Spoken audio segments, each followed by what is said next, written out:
Welcome to the latest episode of our podcast series for financial advisors. Today's episode is Sanctuary 2.0. Adam Malamed is reframing growth with advisor autonomy. It's a conversation with the CEO of Sanctuary Wealth. I'm Louis Diamond, and this is the Diamond Podcast for financial advisors. Adam, thank you for joining us today. Louis, thank you for having me. It's great to be here. Very good.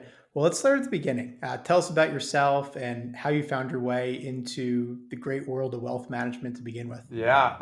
So I'm a born-heart Brooklyn boy. I'm originally from Brooklyn, New York. My dad was a New York City taxi driver, so we were real New Yorkers.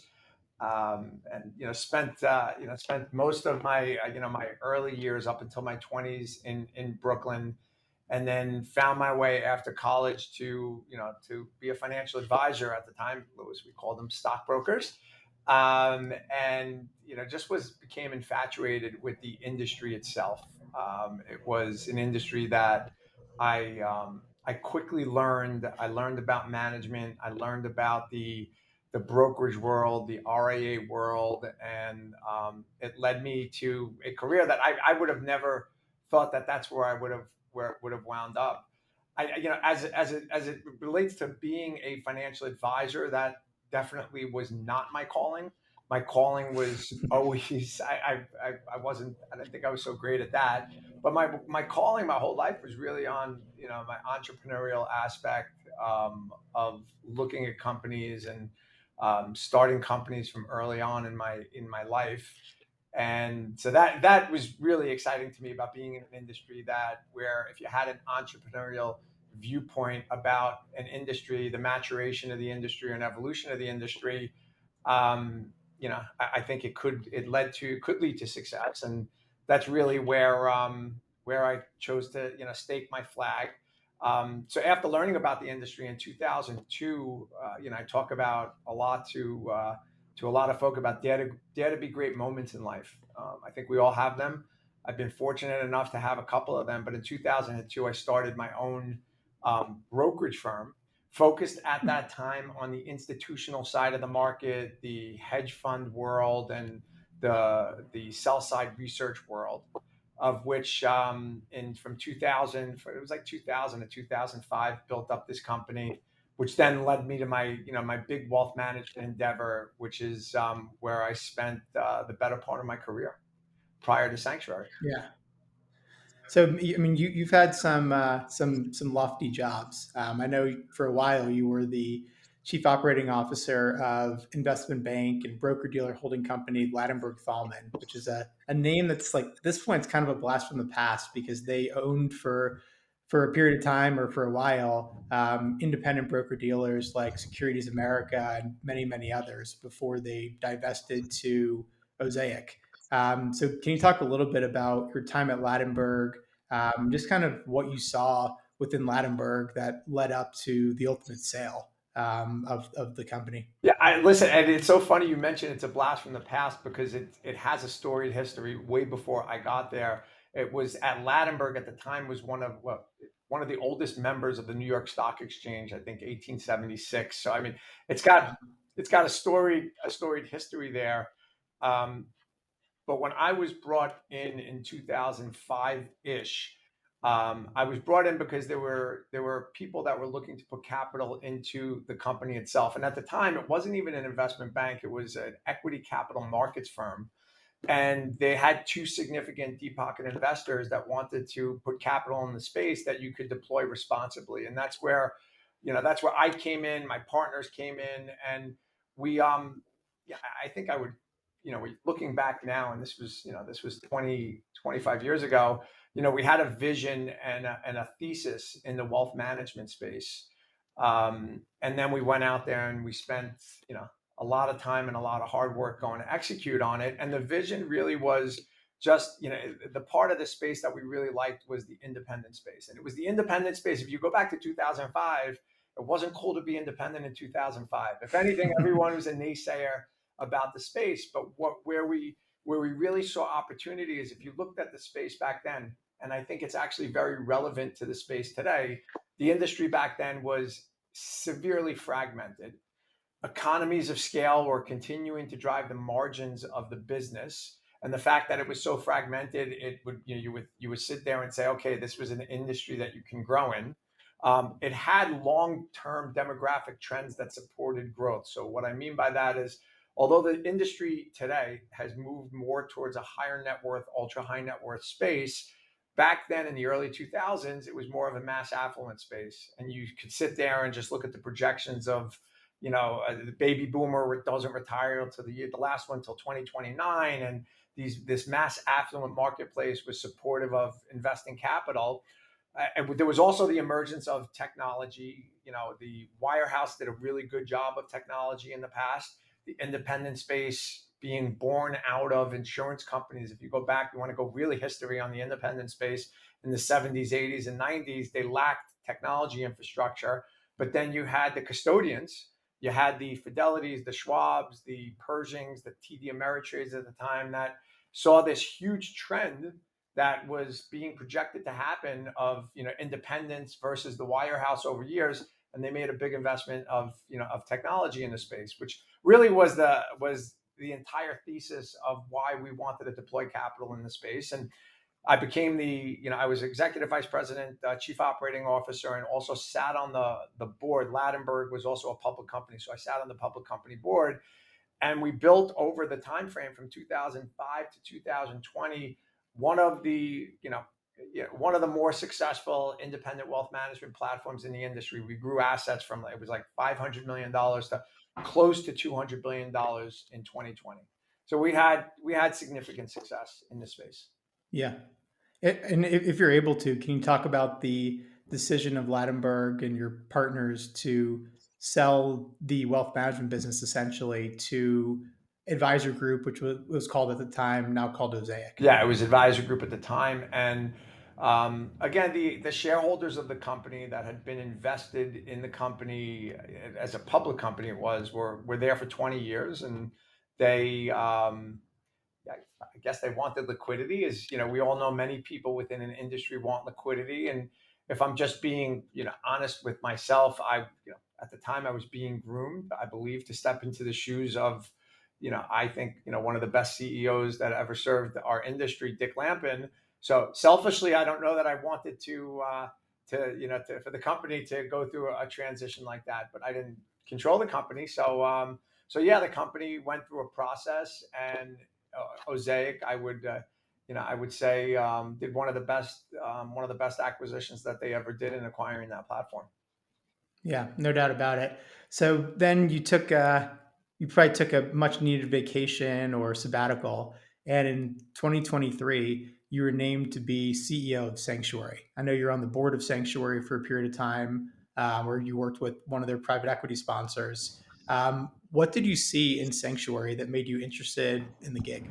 Well, at first I did take off longer than I expected. I took a 3-year sabbatical. And remember, I think you know the story. We had closed the Ladenburg transaction 3 weeks before. It was February 14th, 2020, 3 weeks before the world Ooh, shut talk down. about timing. Yeah, timing was I would call it interesting. So I took off probably longer than I had ever planned on taking off, which was a great reconnect for me and my family after 20 plus years of running really hard.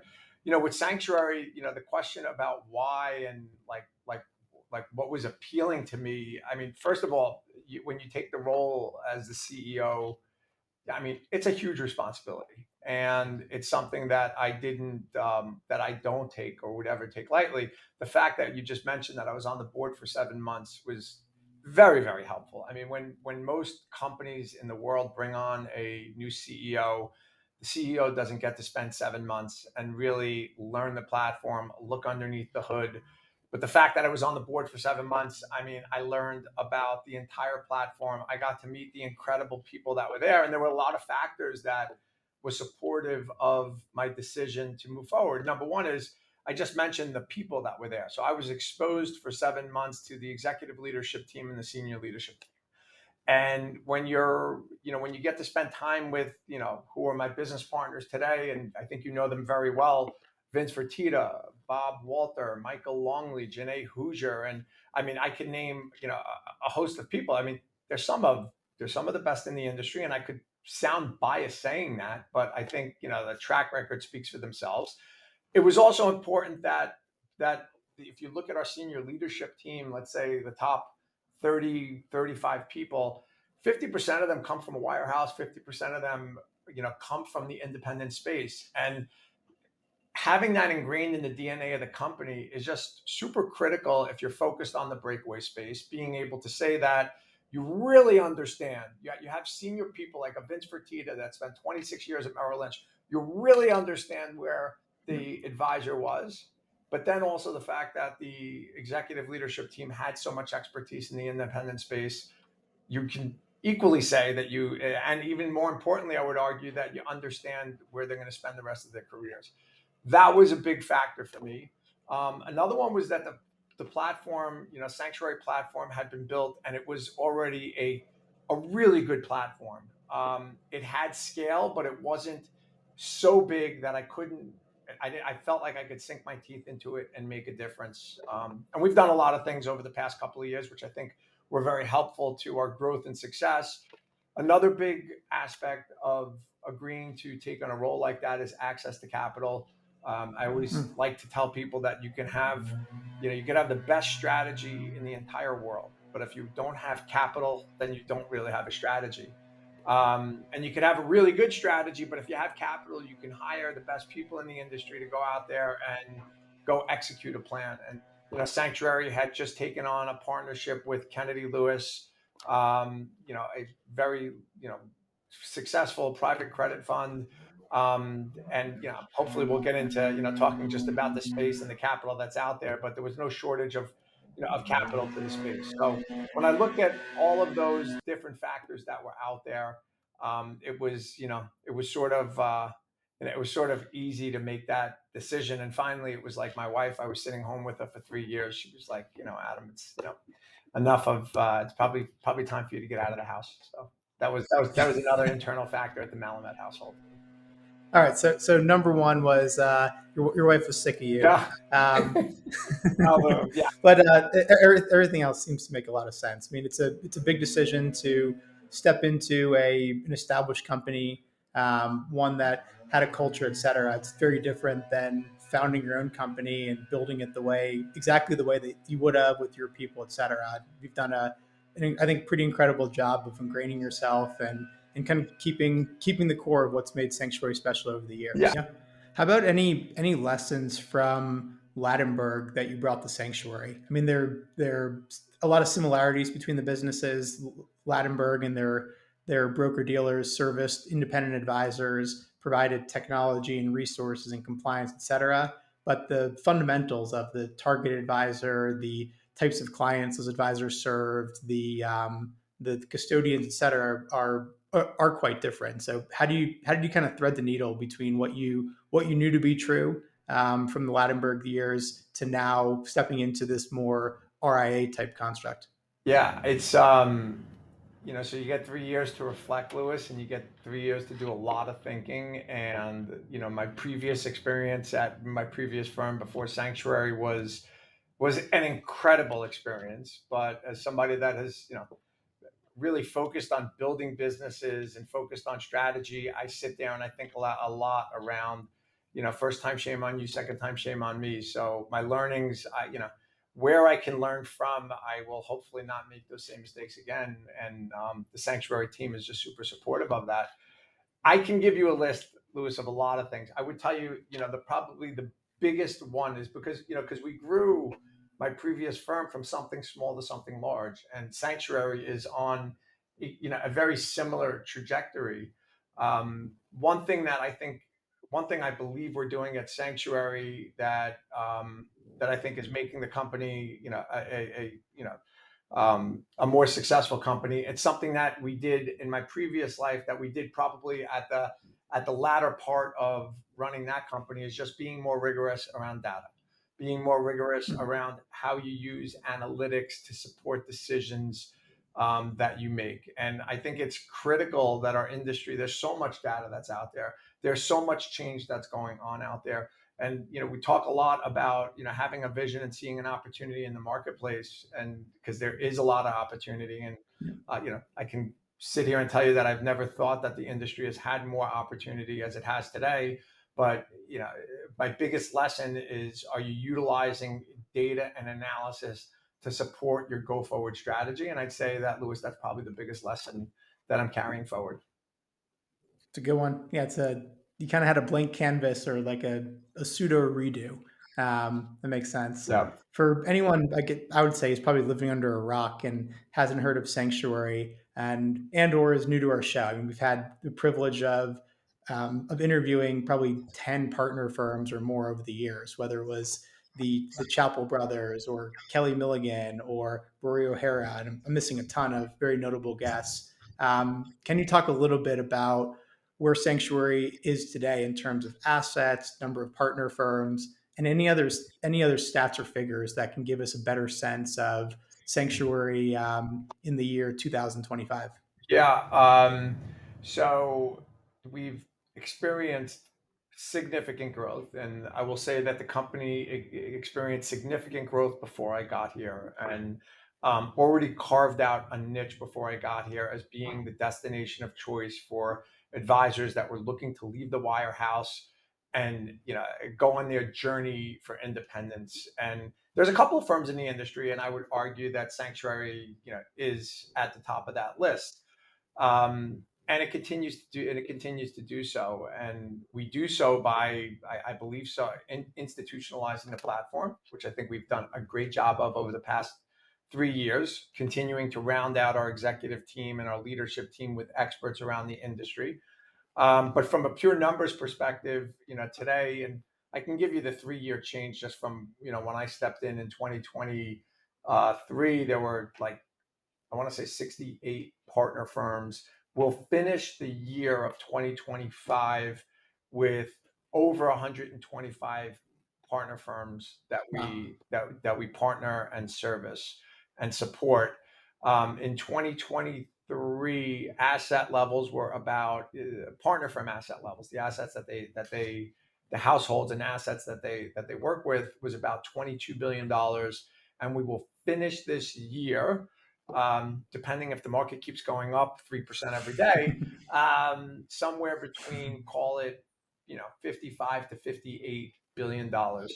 of assets. So we've had significant growth on the platform, and we continue to focus and stay in our wheelhouse of working with advisors that are looking to make that shift from the wirehouse, but really staying at what I would argue is the top of the food chain, more sophisticated advisors, advisors that have pedigrees, that have designation status.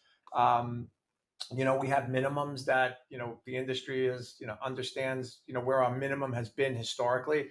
I would say that we're probably only onboarding firms that are probably 3 to 7 times what our minimums have been historically.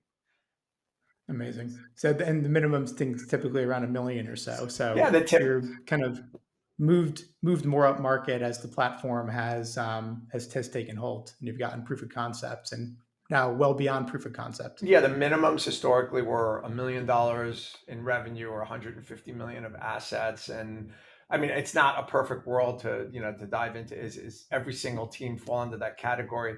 98% of them do, but I would tell you that most teams are 4 or 5 times that. This year alone, we brought on a couple of multi-billion-dollar teams.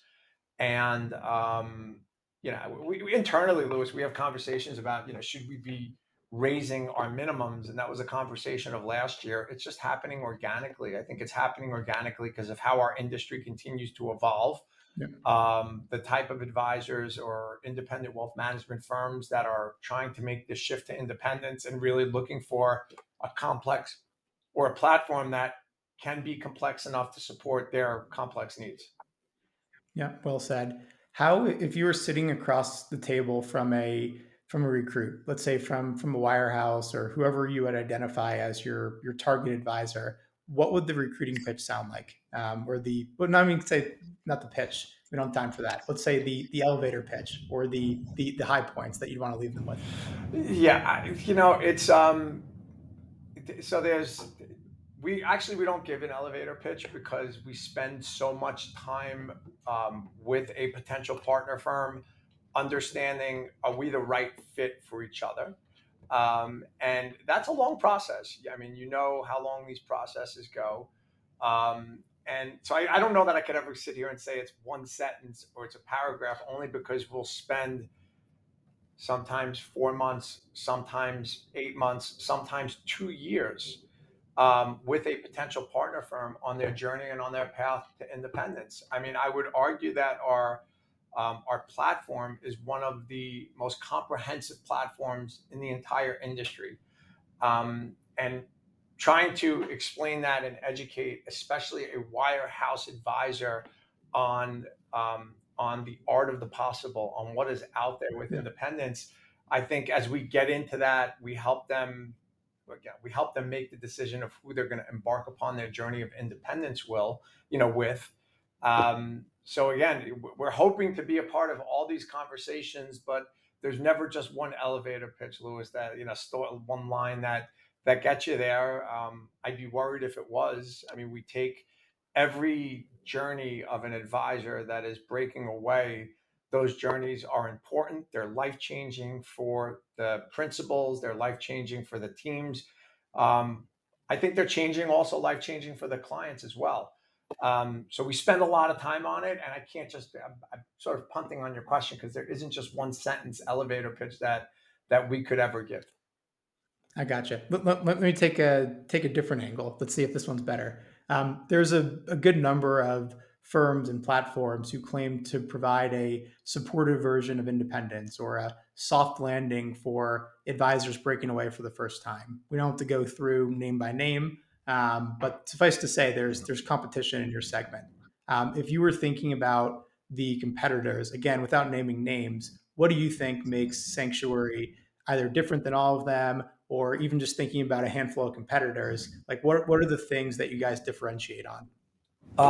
So I think there's a significant amount of substance, and I can give you substance to this question here. Um, I talk a lot, Lewis, about we just had our big Oasis conference last week, and spend a fair amount of time talking to our partner firms, strategic partners, and even our employees around this about the core principles of our platform. And really, it's actually the core principles of evolution and success in our entire industry. So this doesn't only touch Sanctuary; this touches the entire industry. We are we are intensely focused on core principles of evolution and success. One of them would be expertise of people on your platform, like the depth of the solutions that we have on our platform. I believe, and maybe you think I'm talking my own book here, that they're unmatched. And the reason I think that they're unmatched, outside of the work that we put into them, is the almost 200 employees that work at Sanctuary, who I think are some of the most high quality subject matter experts in the entire wealth management ecosystem. Expertise is a core principle of Sanctuary. We surround ourselves with experts constantly. It's in our DNA.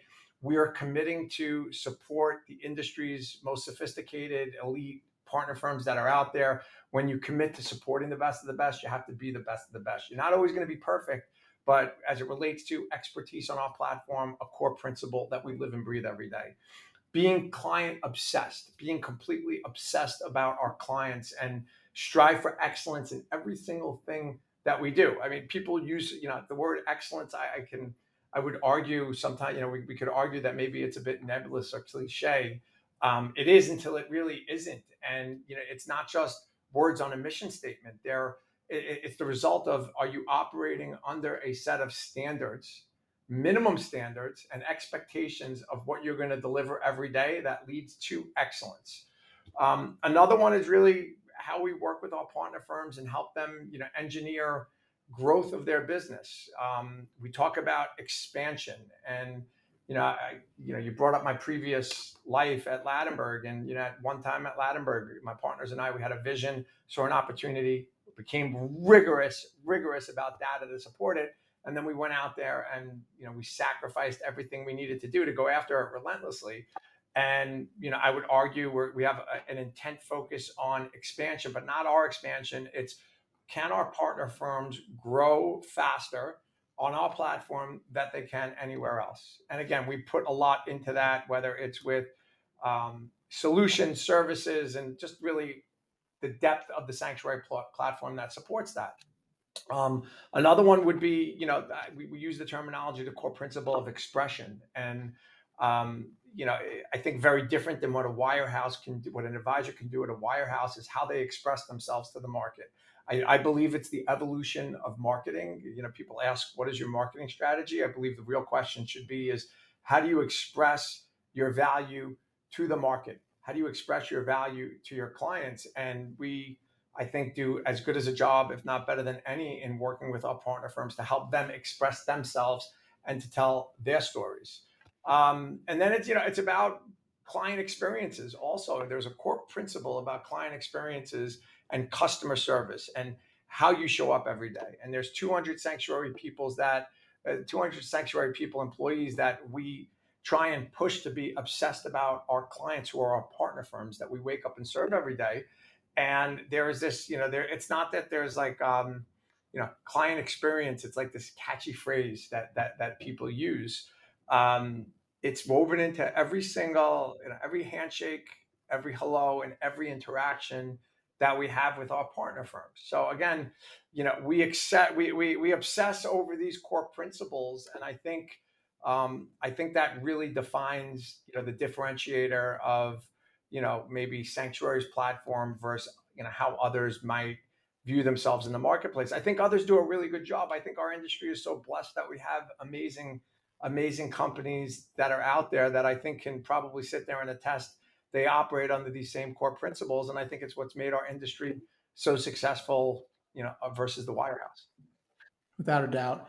What do you view as the needs, and we'll say the different needs that a wirehouse breakaway has than someone who's been independent for 20 years? So kind of thinking about the change in your prospect from Ladenburg, which was targeting more career independent advisors or newer advisors to the industry, to now where you're focusing on larger, more sophisticated, for the most part, wirehouse teams. Like, what do you think are the needs that are different for that segment than someone who's already been independent? Um, Listen, when I look at, I have conversations with wirehouse advisors, especially the larger ones, and it's like my first conversation with them, and I just hear about forget let's we'll get to needs, but you hear about bureaucracy that they deal with. You hear about I chuckle, I'm laughing here to myself when there's this very large successful team at a wirehouse, very large, and that they're going to their manager and asking their manager if they can hire a new CA. I, I sit there and I laugh and I'm like, you guys got to be kidding me. This doesn't really still happen in an industry where you're really the entrepreneur that has grown this business, regardless if you're at the Y or whatever firm you're at, you're the entrepreneur that did it, and you're asking for permission to continue to support your clients and service your clients as best they can. So I hear stories like that and it makes me chuckle. And then it's just, access to differentiated, technology platforms that somebody wants. And at the wirehouse, there's so much bureaucracy around technology and platform and even access to products that some of the most sophisticated advisors in the industry, they can't make a choice to bring that to their business, to bring that to their clients because they Yeah. believe it's the best thing for their clients.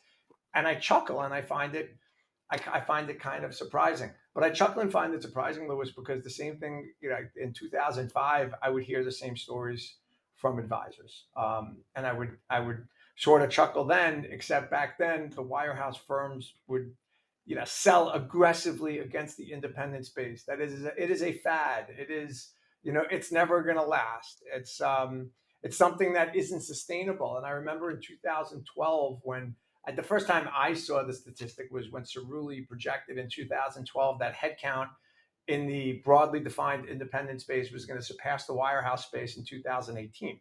Okay, I mean it did in 2018. It did. Assets didn't though at that point, but at that point maybe you started to see this big inflection in people really questioning business model of choice for themselves and their clients. Then the next big projection came was that assets in the broadly defined independent space, RIA, Harvard RIA, independent broker dealer, or all the above would surpass the wirehouse space in 2024. I mean, lo and behold, look what happened in 2024. And this is why, I believe this is still very early innings in this transition. And, are we saying that these wirehouses are going to sit there and mess around with their grids to take away the economic conversation that their successful advisors are having? Probably another conversation that we might want to go into afterwards. But for sure, if you're talking about a sophisticated advisor and what is in the interest of them building equity into the asset that these entrepreneurs have built for years upon years, and then how they can better serve their clients from a fiduciary perspective. I mean, I sit there and say that, yeah, there's a lot of, in just direct answer to your question, there's a lot of um, things that an advisor needs and wants and know that they can access to, Yep. and they really can only do that independently. Well said. So let me ask you this: like, you might disagree with the premise of my question, but it's from my own experience and kind of just, I'd say, popular, not popular logic, but like a common refrain we hear is that a platform like Sanctuary is instrumental in helping advisors get out of whatever firm they're at safely to build a really professionalized business.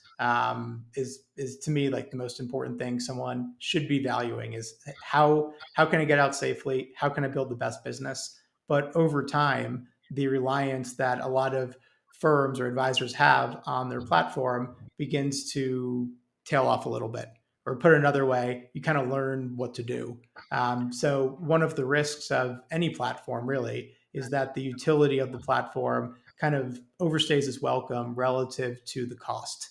So in your world, how do you guard against that? Like how do you continue to add value to your partner firms so that they're not leaving every couple of years and you're just constantly restocking the pond? We spend a lot of time on it. And I would tell you that the only reason that the rest of, that the industry at large doesn't maybe, put a nip in the bud on that is because there's only 125 sanctuary partner firms. I can tell you that out of the 125 sanctuary partner firms that we have, 94% of them said that they grow faster because of Mm, being on the sanctuary platform. So yeah, there is this euphoria of any team, and let's just take a wirehouse team that breaks away. There is a euphoria that happens when they break away, they become independent, they they fulfill an entrepreneurial aspect of their career that they've been doing this whole time, but now they're sitting there and they're unlocking an asset. And yeah. then once they're up and running, it's how do you consistently add value? And I think this is part of the DNA of Sanctuary and not of these other larger platforms. If we're 125 partner firms today, Lewis, if I'm looking out in 3 to 5 years from now, if we knock the cover off the ball and we complete our business plan, we'll be somewhere between call it 180 and 220 partner firms. We don't wake up every day with the aspirations of having 2,000 partner firms. It's not what we do, and I would argue it would be impossible to manage the platform that we've built if we ever became like that, because it is a white glove service, and it's because there's a curated platform. So what I mean by that is you have some of the most successful advisors leave a wirehouse and they've had all of this success, but they also have ideas or thoughts of what they could do that would be more impactful to their business, whether it's from a growth perspective, a product perspective, a technology perspective, a profitability perspective.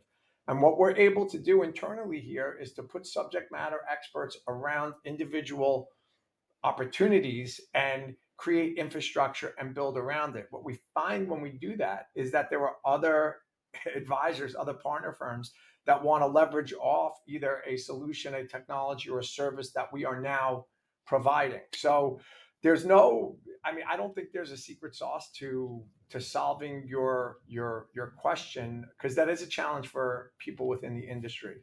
And I'm not saying it's not going to be a challenge for every firm, including Sanctuary, but we work so hard to continue to invest back into our platform to ensure that if a partner firm on our platform is operating, let's say, EBITDA or EBOC margins at the highest end of the industry range. If they're growing, and we all know our industry suffers from an organic growth problem, if they're growing faster than other are within the industry, and they can attribute any type of success that they're having on, obviously they're successful in their own right, but to a partnership with Sanctuary, uh, we feel that that's an intangible that you can't replace.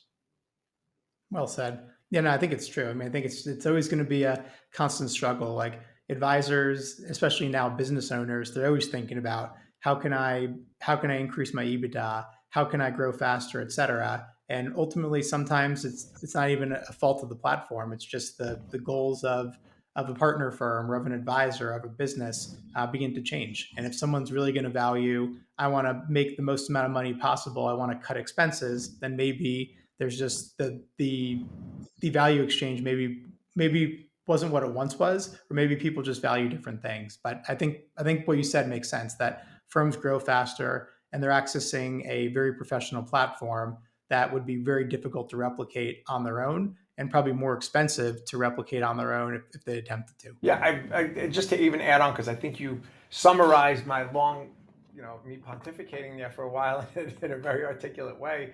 I do take lessons from. You asked me my first question. What is my lesson? Lessons from the past.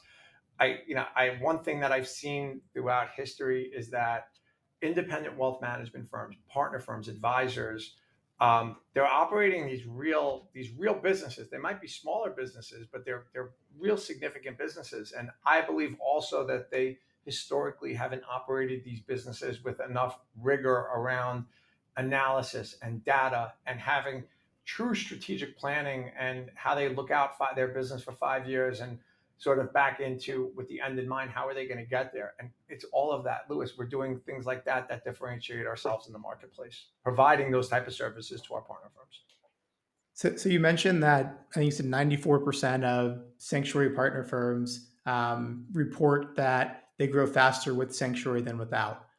What are a handful of the specific ways that we'll take it from two different angles, that sanctuary partner firms grow faster than the norm, but also let's say advisors who are now independent after leaving a wirehouse have the ability to grow faster? So yeah, it's a really good question. I think there's a lot of substance to why somebody will go faster on one platform versus another. Um, Part of it is the size of the platform, and we talk about operating a platform to the lowest common denominator. I know it's something that you talk about a lot. Yep. When we operate at such a high level, really focused on more sophisticated advisors, that really doesn't become a problem for us. We're small enough where we can do things that larger bureaucratic organizations won't do. From a marketing perspective, for example, I think marketing is completely changing in our industry. Something our industry really needs to focus on is client acquisition and understanding where clients mostly historically have come from referral sources. And when you look out 5 or 10 years, referral sources are they're changing aggressively. So, how are you marketing in the marketplace? How are you Yep. utilizing all the different social media platforms that are out there? How are you actually accessing differentiated product that not every single advisor that's down the street from you has access to? How are there differentiated solutions? And I think when you couple all of that together, that's just one answer to a bigger question.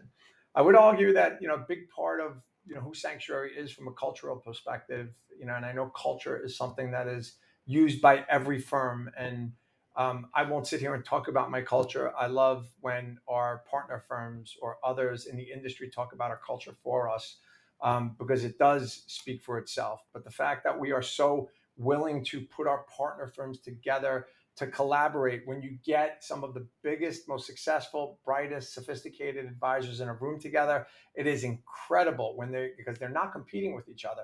It is incredible what they're able to do with each other, learn from each other, and help each other grow. So again, part of it, Lewis, is because we're still only 125 partner firms, and at least over the next 3 to 5 years, we'll be able to maintain that white glove, focused only on sophisticated, partner firms. I would argue we'll stay with that business model for 10 years, and I'm sure that the business model will evolve over time. as our industry evolves, and even as we look at other areas to deploy capital. But I think it's a significant differentiator.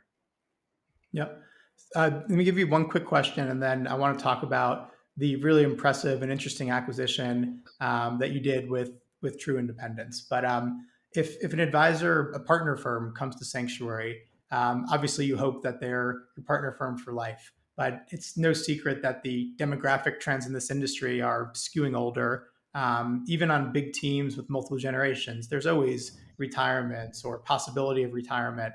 How does Sanctuary help its partner firms monetize their life's work essentially, whether it's for succession or it's just to take chips off the table or because you want to take advantage of where the multiples are at this part of the cycle? Lewis, it's a big deal. Um, it's a big deal, and it's something we're very much focused on. And I was on a panel last week with one of the partners from McKinsey. I was telling them that I was fanboying all over our industry, their white paper on the looming advisor shortage in wealth management, which I'm sure you and many of your listeners have have read. And I just think it's a really important bunch of data for us to talk about. Now, I do believe it's some of the bullish data our industry has ever seen. And as I go back and say, if we adapt and proactively evolve to the evolutionary landscape around us, but there's no denying it. Over the next 10 years, there's going to be 80 to 100,000 advised. Let's say there's 300,000, and this is in broad total. There are on 300,000, ultra high net worth or high net worth advisors. But let's say there's 300,000 advisors in the industry, 320. There'll be 80 to 100,000 advisors less in the industry that are looking either through retirement or some kind of monetization of their assets, looking to get some kind of liquidity to their business. And it's something that we very much are trying to be at the forefront of. Couple of examples I can give you is we have our strategic capital program where we'll allocate capital to partner firms in multiple different ways. Number one is, I think one of the bigger opportunities in our industry outside of organic growth is the inorganic growth opportunity that exists out there for the next 10 years. And I always meet for 20 years, Lewis, advisors that tell me that they want to acquire a business. And Yeah, I, I and me I too. and I chuckle at it because I think it's great. I think it's great. And then I ask the question to all of them is, that's amazing. What's your strategy? What's your diligence strategy? What's your underwriting strategy? How are you accessing capital? What's your valuation strategy? And then how are you going to integrate the business? And then, oh, by the way, while you do all of that, there's actually your true organic growth that you had focused on. There are trade-offs for making that decision. And so we did something about it at Sanctuary, and some of our Sanctuary partners, the executives, created the Enterprise Partnership Program, where we are training. Beyond training, we give a curriculum and then give them a designation of being an Hmm. enterprise partner firm with Sanctuary, where as we will help them and we are training them to answer all the questions that I just asked you. What's your acquisition strategy? What's your value proposition? How are you going to integrate an acquisition? And we will also then, directly to your question, give them capital to do so. We'll either give them access to capital to do so, or I would love, even more so, would love to invest right alongside them and make an investment into their firm. We have made minority investments into partner firms. Today, we have 10 minority investments into Sanctuary partner firms. It's something that we are, I would say, taking a very aggressive look at now on expanding it. And then it becomes the question, Lewis, is as advisors or partner firms are looking to really unlock equity in their businesses that they've built, is the natural evolution for Sanctuary to be that not only access to capital, but the platform for who they can access all liquidity. So um, those are just a couple of examples, but I think that we are at the forefront of this evolutionary cycle in the industry, and trying to not ensure that that Sanctuary isn't only the one that benefits from it, but that every one of our partner firms, understanding that they are some of the most elite in the industry, that they can benefit from inorganic growth, the inorganic growth opportunity that exists out there. I love that. I think it's I love that you use the data to support to support your hypothesis as well. And honestly, we speak to a lot of firm leaders on this podcast. Obviously, I'm in traffic with pretty much everyone. Everyone in the industry is looking to recruit.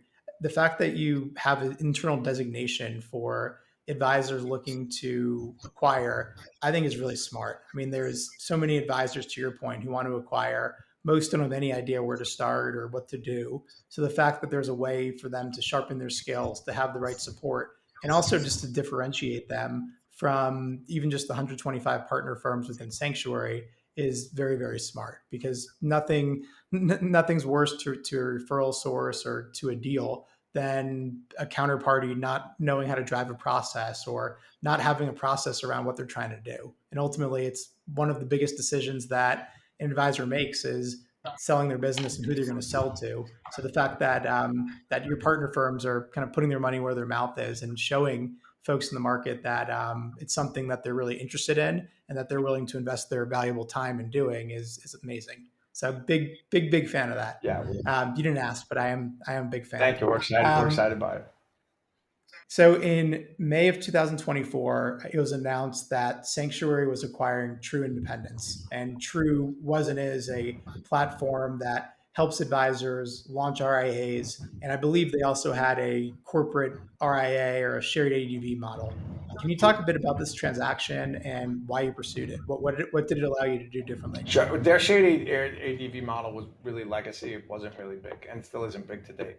Um, but let me backtrack. When I took over as the CEO in 2023, outside of after meeting, all the partner firms and drinking through the fire hose that I drank through, I started to look at, a lot of data around how the company was performing. And obviously business development is, the pipeline and lifeblood of any growing business, from an organic and inorganic growth perspective.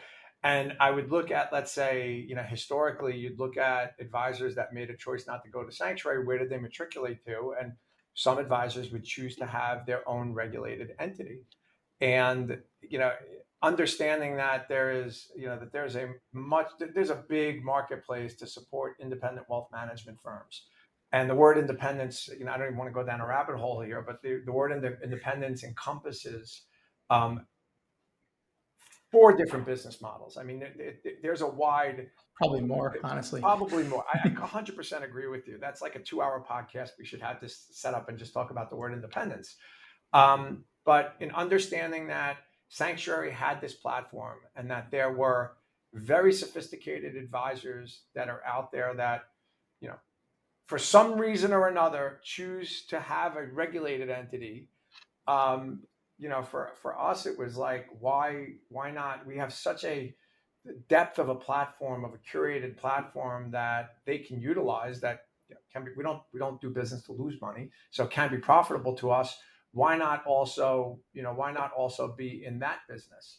And that was what led to the acquisition of True Independence.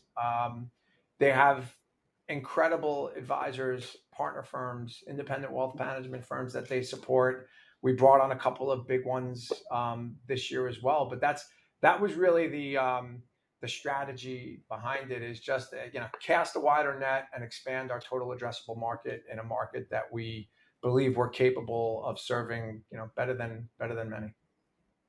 Yeah, I think when after you guys announced the deal, you and I spoke, and I told you I thought it was the exact right type of acquisition to do, because I'm not gonna say it's 50-50, but there's definitely a good proportion of advisors who want to have their own RIA. They want that extra level of autonomy. Maybe there's something about their business that they're worried about supporting on a shared ADV or a centralized RIA.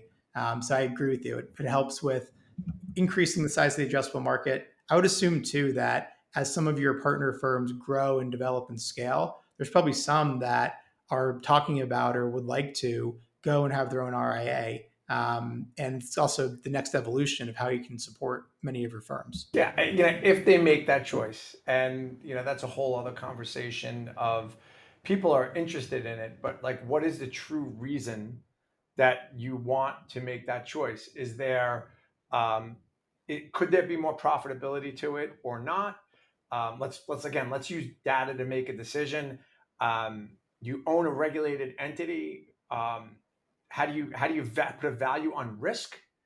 Um, so and then it's also what are you sacrificing by doing that? It's a very deep question, but the answer is yes. If somebody wants to have their own regulated entity or not have their own regulated entity, we want to continue to be the destination of choice for the most sophisticated independent wealth management firms in the industry. Is there, just from like an educational standpoint, and obviously it's your opinion, is there a profile of advisor or team that lends itself better to having their own RIA or regulated entity, as you've said, versus someone who affiliates with the corporate RIA or the sanctuary RIA or hybrid RIA? Listen, I get asked the question a lot, and you know, my completely, there's an unbiased viewpoint. We own two companies that operate, and both is, it's really about why.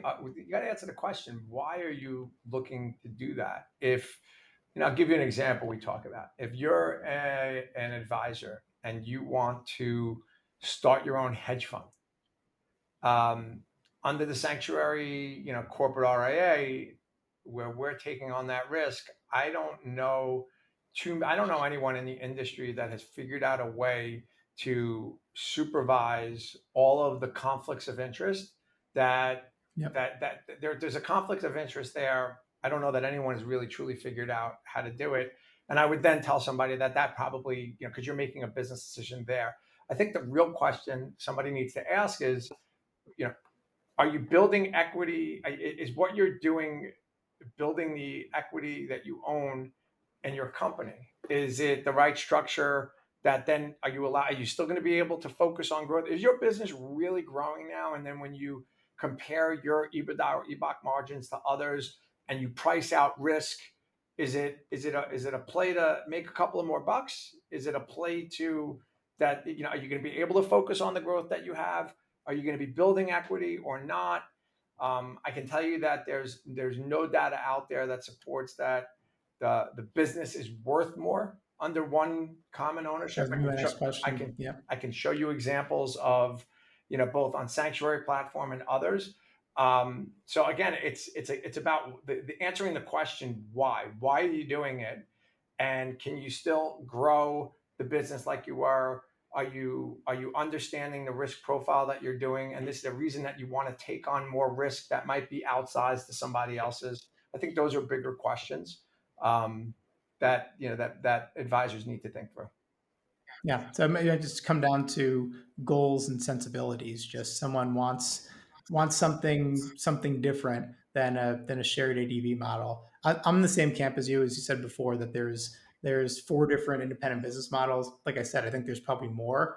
To me, what advisors want when they say they're independent, not trying to argue a textbook definition, is that they own the data, they own the clients, they own the equity in their business, they can have their own brand. Like those seem to be the non-negotiables that people care about. And then it's just kind of picking the elements that are most important to you beyond that. Is it the support I get? Is it outsourcing? Is it the community? Is it the way compliance is handled? Is it having the most amount of autonomy available to me? So I think all of those are true, and again, very smart to have both options, because now you don't have to arbitrate which one's better. It's just, hey, we can support both, and let's learn about you and your business and make the best possible decision. Yeah, listen, I just, this is why, I think the answer to all four of your questions that you asked exists, at least at Sanctuary. I don't know what other firms do, but both on on the Sanctuary or on the True platform. If you look at we've had, over the past 4 years, we've had three clients that have offboarded, three partner firms.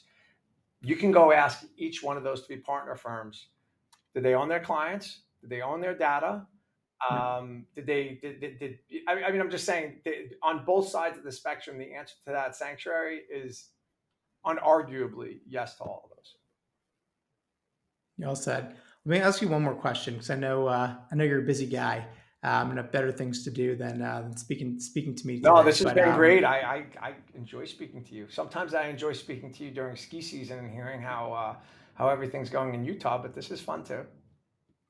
There we go. Well, that's a whole other, maybe ski season. This podcast like 20 minutes. You gotta save time for other things. But so the last question: if we had this conversation 3 years from now, where do you think Sanctuary is, and what has changed with regards to capabilities, the culture? You mentioned a little bit about the vision of how many partner firms, but what's on your hit list over the next 3 years to accomplish that would say, hey, I did really good. The company's in a great spot, and we're better off for it. Again, I may be a little repetitive. If we in 3 to 4 years we're at 200 partner firms and call it 100 billion of assets, maybe that's 90 billion, maybe it's 120 billion. Tell me how the markets do over the next 3 years, and that would I could hone in more of that. You know, the fact that we can stay true to what we tell every partner who we are from a cultural perspective, the fact that I can continue to be out there and speak to every single partner firm twice a year on Zoom, that I can have a dinner 1 or 2 times a year with every single partner firm, either at an event or going to their home office. The fact that we will always keep the culture integrity of what made Sanctuary so great to begin with, and that we continue to add more sophistication to our platform, that we continue to add curated services. We're at an unprecedented time, which we're really not going to go into too much about. AI, the continued evolution of our industry, and how we need to be an eye on disruption that will inevitably happen in the industry. We do a lot of thinking and talking around that, so hopefully that helps propel our platform forward. And again, just to wake up every day with incredible integrity of understanding that we serve the most sophisticated partner firms in the industry, and we continue to carry that flag. In 3 years from now, I think that will be an impactful go forward strategy for Sanctuary today, and then also expanding on what you talked about, which I think is a very big part of Sanctuary's go forward business model, is a capital solution. As over the next 10 years, more partner firms, advisors are going to want to unlock some kind of capital or equity that they've spent a career doing. And over the next 3 years, I think from a strategic perspective, Sanctuary will be a more significant player in that space.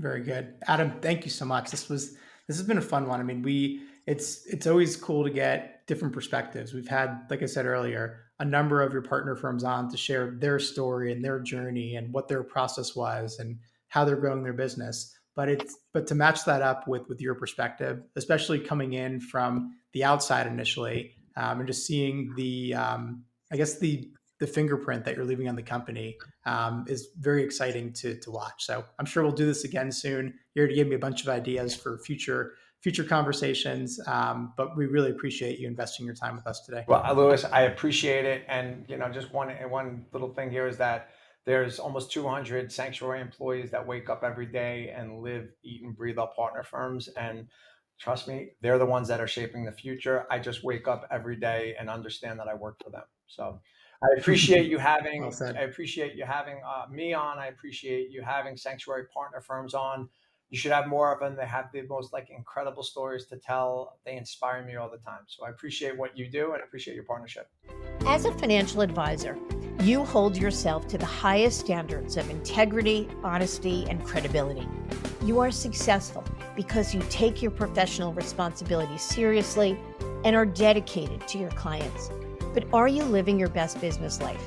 Are your goals aligned with your firm's, or could a better option exist? Should I Stay or Should I Go is a book written with you in mind. It's a self-guided journey that walks you through the key steps that we take with our advisor clients. This strategic thought process and roadmap to professional self-discovery is designed to help you ask the right questions and think critically and objectively, whether you're considering change or not. Learn how to get your copy at diamond-consultants.com/thebook.